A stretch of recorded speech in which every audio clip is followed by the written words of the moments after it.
एक शहर में अनिल नाम का एक इंसान रहता था। अनिल एक कपड़ों की दुकान पर काम करता था। उसकी बहुत सालों पहले शादी हो गई थी। अनिल को हमेशा से लड़का चाहिए था। लड़का यह वंश का कुल दीपक होता है, पिता का नाम रोशन करता है और बुढ़ापे का सहारा होता है। पर लड़की शादी करके चली जाती है, ऐसी सोच रखने वाला वह पड़ोसियों को भी यह बात बताता था। शादी के कुछ सालों बाद उसे 2 लड़के हुए। बड़े बेटे का नाम करण और छोटे बेटे का नाम किशन रखा। बाद में कुछ सालों बाद उसकी पत्नी का निधन हो गया। उसके बाद उसी ने उन दोनों बेटों का ख्याल रखा। समय बीता, उसके दोनों बेटे बड़े हो गए और अब दोनों बेटे नौकरी कर रहे थे। दोनों की शादी भी हो गई। शादी होने के बाद भी वह सब एक साथ ही रहते थे। कुछ साल एक साथ खुशी में गए, लेकिन बाद में दोनों भाई एक दूसरे के साथ झगड़ा करने लगे। दोनों बहुओं में छोटी छोटी बातों पर मतभेद होने लगी। यह सब देखकर अनिल को बहुत बुरा लगता था। अब दोनों ने अलग रहने का निर्णय लिया और वह अलग हो गई। फिर पिताजी का ख्याल कौन रखेगा, ऐसा सवाल निर्माण हुआ। दोनों बेटे एक एक महीना संभालेंगे, ऐसा तय हुआ। अनिल एक बेटे के साथ 1 महीने के लिए रहने लगा, फिर दूसरे बेटे के पास 1 महीना, ऐसा उसका बंटवारा हुआ। पर जैसे जैसे वक्त बीतता गया, वैसे वैसे बहुओं और बेटों में अनिल को लेकर झगड़ा होने लगा। दोनों बेटों के घर में झगड़े का कारण अनिल रहने लगा। यह बात अनिल को अच्छे से समझ आ गई थी। अब अनिल को पुरानी यादें याद आने लगी थी। उसने ज़िंदगी में कितनी बड़ी गलती की थी, यह उसे अब समझ में आ रही थी। पर अब इसका क्या फ़ायदा। आखिर दोनों बेटों ने पिताजी को वृद्धाश्रम भेजने का निर्णय लिया।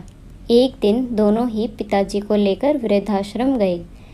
वहां जाने पर सभी औपचारिकता पूरी करके पिताजी को मिलकर वह दोनों अपने अपने घर वापस चले गए।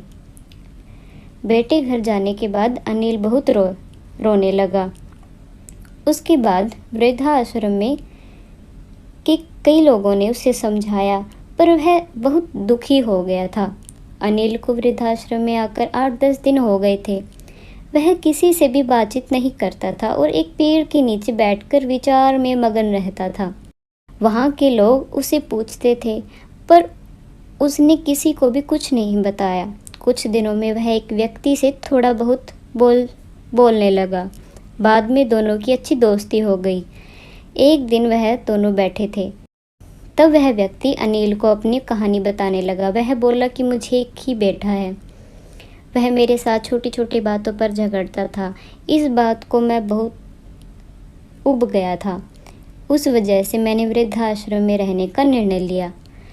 मुझे कभी कभी लगता था कि मुझे एक बेटे के साथ एक बेटी भी होती तो कितना अच्छा होता। कदाचित आज वह मेरे बुढ़ापे की लाठी बन सकती थी। उसका बोलना सुनकर अनिल और ज़्यादा दुखी होगा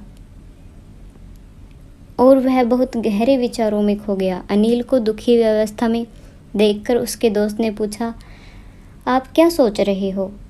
आपके सामने देखो, उस दिखने वाले 2 व्यक्तियों में से एक हमारे वृद्धाश्रम के मालिक हैं। उनका नाम कैलाश सेठ और दूसरी उनकी बेटी है, उसका नाम आराध्या है। वृद्धाश्रम का सारा काम उनकी बेटी संभालती है। कैलाश सेठ इनको एकमात्र बेटी थी। बेटी माँ और पिताजी से बहुत प्यार करती है। उतना ही प्यार वह वृद्धाश्रम के हर व्यक्ति से करती है। अनिल सिर्फ उसकी तरफ देखते ही रह गया और उसका मन और भी ज़्यादा दुखी होने लगा। रात होने लगी थी। हर एक वृद्ध अपने अपने रूम में जाने लगे। अनिल भी उसके रूम में जाता है। रात का खाना जल्दी खाकर सब लोग सो जाते हैं। अनिल को उसका भूतकाल याद आता है। अनिल की शादी होने के बाद उसे पहली बेटी हुई थी। उस वक्त उसे बहुत गुस्सा आया था। पत्नी के मना करने के बाद भी गुस्से में उसने बेटी को उठाया और दूर जाकर उसे वहां छोड़ आया। पर अब पश्चाताप करने के सिवाय रास्ता भी नहीं था। अनिल को रात भर नींद नहीं आई। दूसरे दिन वृद्धाश्रम में एक छोटा सा प्रोग्राम था।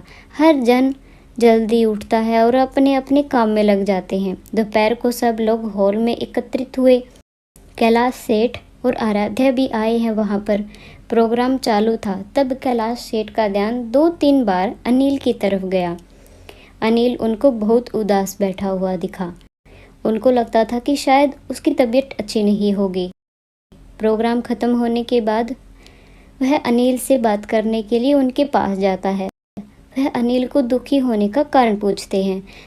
तभी अनिल बहुत रोने लगता है और थोड़ी देर बाद वह अपनी पूरी कहानी उनको बताता है कि मुझे भी पहली बेटी हुई थी, पर मुझे बेटी नहीं चाहिए थी, इसलिए मैं गुस्से में आकर उसे छोड़ आया। आज जब मैंने आपको आपकी बेटी के साथ देखा तो तभी मुझे समझ आया कि बेटी कितना प्यार करती है। मेरी भी बेटी मेरे साथ होती तो मुझे यहाँ वृद्धाश्रम में रहना नहीं पड़ता। मेरे दोनों बेटों ने मुझे दुख के सिवा कुछ भी नहीं दिया। मैंने किए हुए पापों की सज़ा आज मैं भुगत रहा हूँ। अनिल की सब बातें सुनकर कैलाश सेठ को मन में बहुत दुख हो रहा था। दुखी होकर वो अनिल को बोलते हैं कि यह मेरी बेटी नहीं है, मुझे यह नदी किनारे मिली थी। मैं उसे घर ले आया था और बहुत प्यार से बड़ा किया। मैं और मेरी पत्नी उससे बहुत प्यार करते हैं और वह हम दोनों से भी उतना ही प्यार करती है। पूरी कहानी सुनने के बाद अनिल बोलता है कि मैंने मेरी बेटी को भी नदी के किनारे मंदिर के पास छोड़ा था। यह सुनकर कैलाश सेठ को थोड़ा गुस्सा आया और वह वहाँ से निकलने ही वाले थे। तभी उसी वक्त वह अनिल को पूछते हैं, आपकी बेटी का बर्थ मार्क वगैरह आप बता सकते हो क्या? अनिल ने तुरंत जवाब दिया, हाँ बता सकता हूँ। उसके बाएं हाथ पर और पैर पर एक उंगली ज़्यादा थी। यह जवाब सुनकर कैलाश सेठ को विश्वास होता है कि आराध्या उसी की बेटी है।